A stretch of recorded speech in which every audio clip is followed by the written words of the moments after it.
Madden NFL 95 is a football video game released by Electronic Arts in 1994.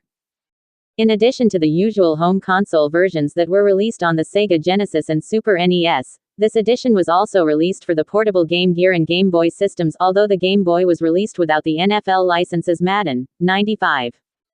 It was the first version of the game that portrayed black NFL players as black, rather than all white as in previous versions, and the first in the Madden series to portray black athletes on the cover. It was also the first game in the series to have the official NFLPA license.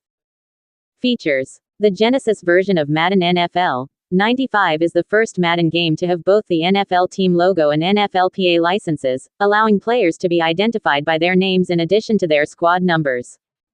The game reflects all NFL rosters and attributes for the 1994 season. This version of Madden NFL is also the first Madden to showcase no passing windows, though passing windows can be retained using the options menu. Previously included, past championship teams, and all franchise teams are not included. Player stats are tracked individually both in-game and throughout a season. The cover features John Madden along with two NFL players, Dallas Cowboys left tackle Eric Williams and San Francisco 49ers defensive lineman Carl Wilson. Wilson has his number edited to show the number 70, which was not worn by anyone on the 49ers roster in the 1994 season. It was released on the Game Boy, Game Gear, Genesis and Super NES.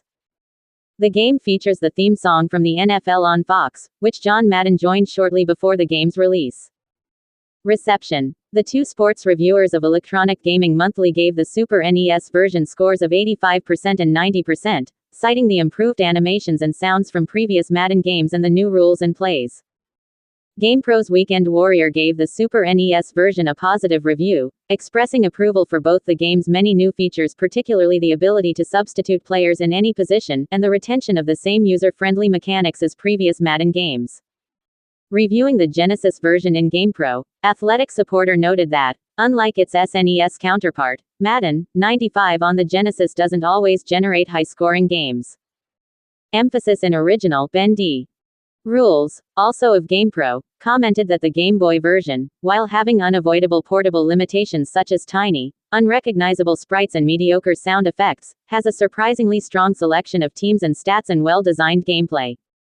He concluded, while football on handhelds will probably never take off, this one's still a worthy effort. Fellow GamePro reviewer Tommy Glide similarly praised the Game Gear version as a worthy handheld effort which retains most of the options, teams, and plays of the home versions. However, he concluded that despite being the best football game available for the Game Gear, it is not a worthwhile purchase due to the tiny, squint-inducing graphics and lack of multiplayer. In 2012, Madden NFL 95 was listed on Time's all-time 100 greatest video games list. In 1995, Total ranked the game 22nd on their top 100 SNES games. In 1995, Flux magazine rated the Sega Genesis version 50th in its top 100 video games, writing, "the best in EA's seemingly endless football series." Quote,